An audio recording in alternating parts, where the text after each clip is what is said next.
Hi, Jessie Frye. Hi. So how are you? Good. You having a good day? I am.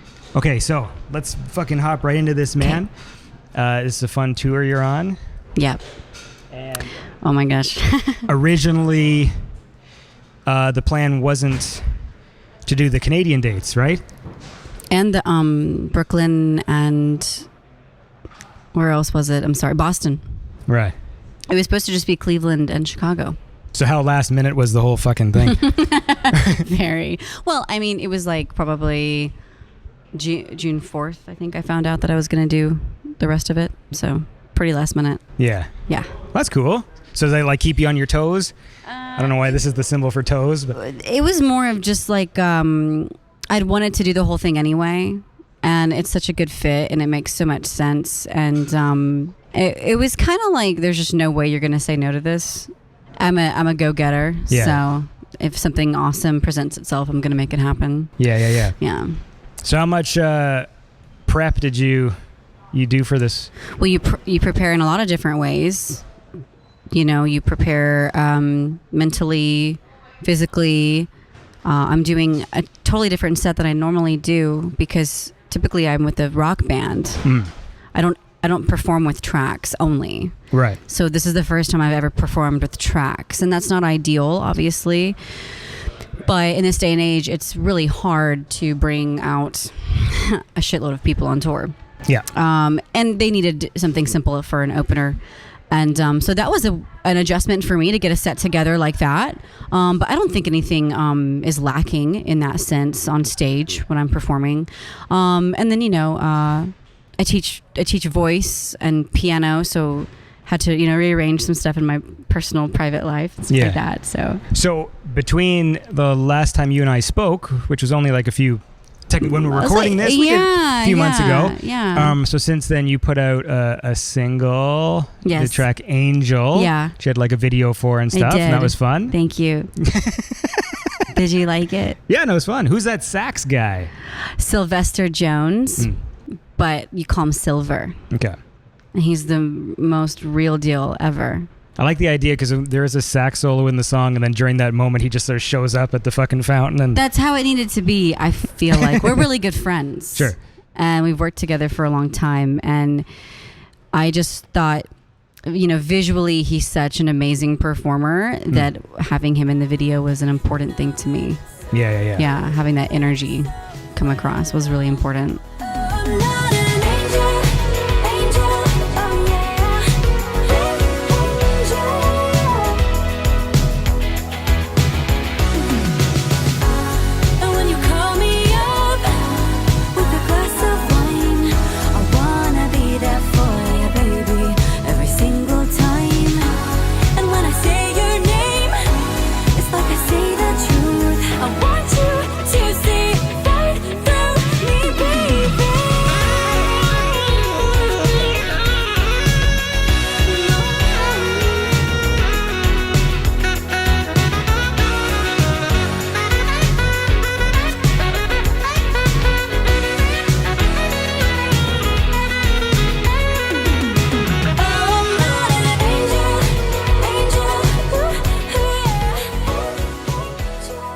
This whole tour has taken up a lot of my time getting ready for it. Angel came out on the 31st of May, and I have a whole lot of other things in the works, but that's kind of on the back burner until I get home. I'm always writing.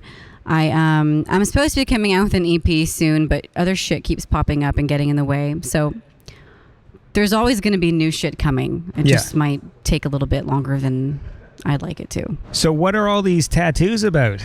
Oh, okay. Well, let's start with this one. Well, that one's cool. Yeah. A lot of detail. It's the coolest one, I think. So that's that one. Deanna Smith, she did 3 of my tattoos. So she did this one, and she did this one, and she did this one. Wait, do you just go wild? Do you just say, like, just put art on me, or do you have specific reasons? Yeah. Well, this was a birthday present from Deanna Smith. She wanted to give me something that represented who I was as a performer. So she's like a warrior woman. This is going to get dark. I got this after my dad died. So there's that. It's an anatomical right? Heart. Anatomically correct. Anatomically correct. It's a heart, dagger through heart. And this is another dad-related tattoo. Long story short, he was the vice president of his company, and he had the rhino as the mascot. It was like his spirit animal, and I always associated that with my dad, so I got that as well. Is the rhino anatomically correct? A little bit. Doesn't it look? It looks pretty correct to me. This is Oscar Wilde's signature. Okay. This is a typo negative tattoo because I'm a goth rocker at heart. Nice. Not really a synthwaver at heart. It's gonna probably piss a lot of people off. Synthwave's not a thing. You know, it's what's funny. Most of the people at these shows, they're coming up to me and they're going, "You're a rocker. I can tell." And I'm happy that's translating. I'm happy that mixture is being received well. That makes me feel happy because it does seem like a genre that you can. Well, you know what? I've come to sort of new understandings, and so I don't even really see it as a genre anymore because there's so many different types of people. It's like a conglomerate. It is a portal with which people can explore their nostalgia. Yeah, because I mean, if you listen to all the stuff that's technically it's like synthwave hashtag, all of it's so different. Yeah. I mean, like there's and then all of it's the same. Yes, well, so you have to be careful about there's a very specific thing. I think like when synthwave first started, that's a very specific type of instrumental electronic music. But then since then, it's like the window has been blown open. That's not an expression. I think it should be. Yeah, of course it should be. Yeah. I just like cool music, so I'm just happy that people are performing and doing cool stuff. Strength is your decision. It's a good one. I got it on me because I knew that there were going to be days where I didn't want to believe that. Right, but then isn't it difficult for you to read? But it's on me. Right. It's also the phone. Wow. It's also the hand that I hold my microphone with. Are you left-handed? Yes. You're not. No, I'm right-handed. I'm a normal person. I'm cooler than you. Well, you know, what are lefties? Is that just like 10%, isn't it? Yeah, it's really small. It's I hear that all the time. Oh, really? Can't be that bad. Anyway, so you're left-handed, right? Do you think that gives you some sort of special power? Show them your hands. You know what they say, or your feet. I think you're good. No. I wear giant clown shoes. I'm a good guesser. No. My feet are like this big. I'm a good guesser. I'm never wrong. You're guessing wrong now. So what else is going on in your life? Besides guessing your penis size? Yeah. I'm on tour with You're gonna make me blush here, man. All right. The point is this, all right? We're all having a good time. Yep. I'm having a great time. Yeah. So what else? So you got 4 more days, right? As of today? Yeah, I think so. Yeah. And then what? You're gonna relax? I'm gonna be sad to go home because I've had the time of my life. Getting up to fucking wacky antics on the bus. They're treating me like a princess. I could not be in better hands. Well, that's cool. It's really cool. It's a great experience. Good. Yes. Great group of people. What do you think you're going to take from this fucking moving forward, man? Yeah, right? A lot of fucking shit. Be as vague as possible. No, I'm going to be specific. I think you always kind of grow when you do things like this. Yeah, more of a grower. More than a grower than a shower. So, also, I can't hear them yet, but I already know that when I get home, I'm probably going to write a shitload of new songs. Cool. Yeah. I think I needed this on a personal level. Yeah. I need to get out of Texas and do this. This is something I've always wanted to do. Yeah. You know? And it's just a whirlwind for me because a year ago I released Faded Memory. I mean, I've been an artist for 10 years, but the synthwave thing, like we talked about last time, was kind of an accident. Releasing Faded Memory took me on this, the audience just kind of sucked me in, right? And then like a year the day later, I'm on tour with FM84. So yeah, it's been pretty cool to see that growth happen. But it must be sort of interesting too when you feel like you have sort of one artist trajectory, and then you just find out about this sort of other kind of scene, and then it. I had no idea about synthwave, like in the way that nobody does. Trust me. Well, what I mean by that is like I didn't know that it was this legitimate like community of like. There are usernames that you see everywhere supporting you know what I'm talking about? Like Max Overdrive or whatever. Like you see the same people. Right. I had no idea that there was like this hardcore genre, like people dedicated to supporting this genre. Mm-hmm. There's 8. I can name them all. You're so bad. Jeff. You're so bad. You're being bad. Yeah, okay. So, but the point is that we're all having a good time here. Yes. And it's fun to watch. I tell the other guys too, but it's so much fun to just sit here and watch like sound check because I feel like I'm getting like a private show. You know, I was just like sitting on these comfy chairs. Oh my gosh. I feel special. I feel like that's what I've always wanted to be. I think the coolest thing I think would be, maybe this is like a guy fantasy, but like to own a club, but just to be the guy who sits in the back. You know what I mean? Like when we were like sitting up top where you watch everything go down and you're just like sort of sitting there like with a thing, like just knowing like the cash cow. Yeah. I want to be a cash cow. So you feel like you're living out your fantasy?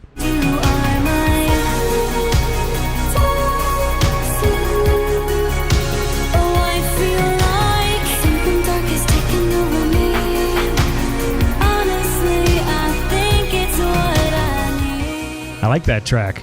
Thanks. I'm just nodding to the camera now. You know, when you record the vocals, you're doing it at a certain sort of level.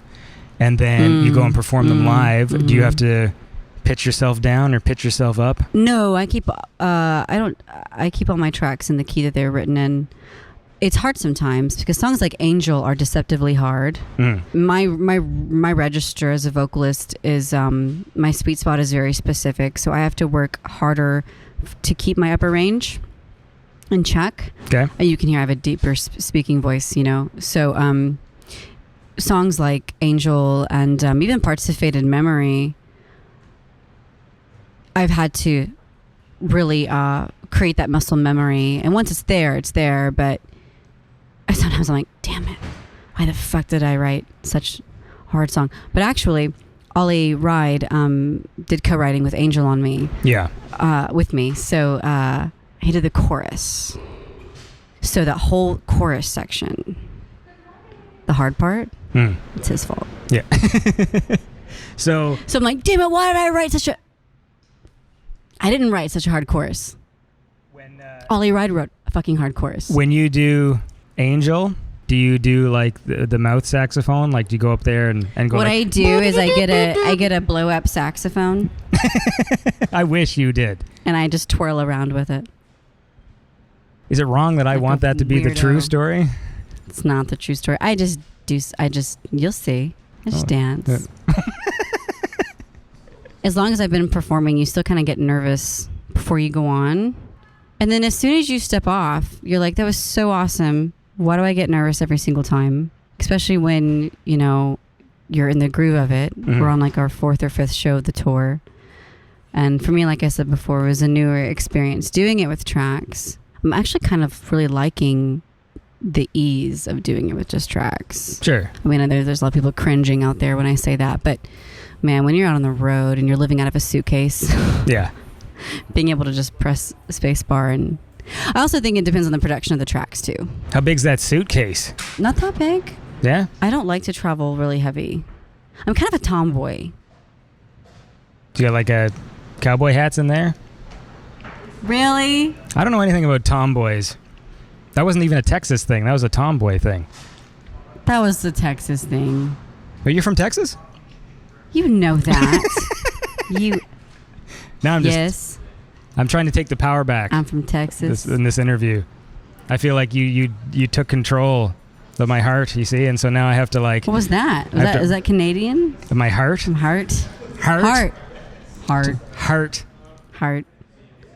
The boys make fun of me constantly for my accent. Well, they've all got funny voices, right? I know. I think they're jealous. They like the way I say wine. Wine? How do you say it? I need some wine. Wine. I mean, I say it also like wine. But if I'm not thinking about it, I'll just be like, oh, I want some wine.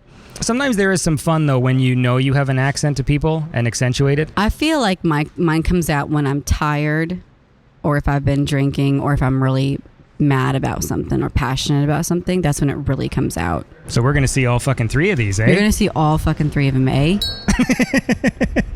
Speaking of the devil. Hey, we're just talking about you because of co-writing stuff on her track Angel. Oh, she's a genius. Oh, Lord in heaven. There he goes. And he's sweet. Yeah. He's a wacky guy. No. Must be I don't. He's a wacky guy. I wouldn't call him wacky. I will. I think I spent considerably more time around him than you. Well, he's a wacky fellow. No, whenever we get together though, it's not so wacky. It's more Ollie and I just sit around making out as soon as we can find a quiet corner. And why am I not invited? It's 2019. I feel bad, making those sorts of advances on ladies, you see. Okay, well now the invitation is open. Yeah. Well, there's a holy trinity here of... that would be a holy trinity. Immoral... or immoral. Well, whatever. I mean, depending on how you think about it. Yeah, I'm not a very salacious guy. I just pretend to be. But in actual fact, I go home and then I take naps. Masturbate vigorously. Well, no, you can't even really do that because, when you have all these sorts of people in the house, there's no real good place to go. Backyard. Oh, we don't have a backyard. Although that would be hilarious. Well, when you're in a city, you got all these fucking... Bathroom. I don't know how you guys do it. Yeah, it's... I have it easy on that front. No, you don't. I mean, no, because it's discreet. Oh, that's true. Yeah. So I was thinking, because there's no thing for because ladies, they got, there's a billboard just outside of Toronto that is a full-on... I think I'm going to need a drink before I hear this. There's a full-on I didn't know they could advertise these things on billboards, but it's just called the Womanizer. Oh, is it a vibrator? No, but it's like one that well, what it does is it sucks on the clitoris, you see, so it creates like a suction thing. And, cool. When you see... Is it the one with the tongues that roll? No, it's like a little small... It looks like a hearing aid almost. Like when you see the billboard, it's like, oh, it's a weird hearing aid. So and then you read the comment, it's just like... So it's got like a little circle that I guess you just sort of like clamp down on your... Wow, that sounds awesome. Does it have clitoris. Different settings? I hope so. For how much I paid for it. Because normally there's like 10 settings to a vibrator. But yeah, but this is a different kind of thing because it's creating a suction. I guarantee you it has settings. So it's not... There's no way. There's no way that... Well, of course it has to have probably settings. The intensity of the suction probably differs from the level that you... I would hope so. If I bought a fucking device like that and it's like, there's only one setting. Come. Well, And you just fucking press on. The hibachi only has 2 settings. What is it, the hibachi wand or the? All I know is the thing I saw. I'm not like too well versed in them. Neither am I. I don't need. No idea. No, I'm not opposed. It's just that I'm not one of those dudes who like fiddles with them on myself. I know there's like some dudes that do that. Sure. They take the thing and it's like, oh, well, if I put that on my taint, like you do. Yeah. Right. Yeah, but I just take what I have in the house. I like a fucking magic bullet and just keep the lid on. Or like controllers. Or like a dish scrub. A dish scrub? I don't know. You said household items. No, like... You could scrub your gooch with a dish scrub. Am I giving you rent for your money? No, I'm just like, gooch. Is that a Texas thing? Lord, yes. Your gooch is the space between your vagina and your anus or your wiener and your butthole. Y'all's are like this long. The space between my vagina and my anus? Yeah. Yeah, the space between my vagina and my anus goes for fucking miles. Ours are like that. Yeah, mine's like that too. I mean, not the space, but... So, like... The thing is, though, like when you have when you just have like a little suitcase like this, right? Yes. And then all your costumes and things. Yeah, pack it full of vibrators. Well, yeah. These are for Ollie. Fucking clink. He seems like an experimental dude. Hey, it's 2019. It's not even experimental anymore. It's just the norm. Yeah, I brought them all for that. Yeah. We take a big suitcase full of dildos, and when we're not performing, we use them. We are shoving them up our ass. So I'm not really too big on metaphors. I'm not a big euphemism guy. I don't know if you could be really metaphorical with that. Yeah, I guess. I guess once you start talking about it, dildos that way. Okay, look. But you were trying to ask a real question. No, I don't. Okay. Asking real questions is not something I do. The point is that it's lovely to see you, and it's lovely to see you and meet you in Toronto. Thank you. It's crazy because some of the stuff happens like so quickly, and there's people who I go, oh, these people are like super talented, but I don't have a damn passport because I refuse to fill out the form. So I'm always sort of waiting, and then all of a sudden, sometimes these weird opportunities come up where it's just like, oh, they're right here. You're telling me. Yeah. I was so excited when I found out I was going to be coming to Canada with them. Yeah. So my first time playing internationally. Yeah. So it's just... But look, listen. It's lovely to chat with you. I know this conversation isn't really about music, but it's always fun to sit around talk if I'm sitting next to you, we're going to end up talking about sex or something like that. I'm like either like a total gross dude bro or I'm like very poised and ready to talk about art. Yeah. There's like two sides of me. So I think we found a happy medium. Yeah. Well, look, listen. We're going to have to stop this, right? Because people are going to start coming in the door, man. That's what's happening now. Oh, my goodness. Okay. So, yes. So listen, it's lovely to see you. Oh, you too. And I look forward to seeing you perform, because that's going to happen soon, right? Can't wait. Yeah, 7:45. Yeah. Cool. Really? What time is it now? I don't know. 7. Shit. Okay, shit on me. Let's go. Listen, have a good show. Thank you. What's the thing people say to people to have good luck for their shows? Is there an expression? I don't know. I never really wish people have a luck. good show. Have a good show. Have a good show is good. And we look forward to having a drink with you when you're done, man. Please, you're welcome to. Well, that's what's gonna happen. I'm gonna need a drink dealing with these. Yeah, I'll just make sure not to spill it on you. Yeah, that's okay. It doesn't. The dress doesn't smell like beer. Oh, did you get cleaned off? Yeah. Good. Well, that's a good story. Sorry, that was behind the scenes nonsense. She got beer spilled on her on her costume. And it's fine. You don't call it a costume, do you? You can. All right. I kind of like it. All right, cool. All right. Bye. Bye. All right. Awesome. Yay, that was so fun. Good dildos. Hey, it's gonna turn into that at some point.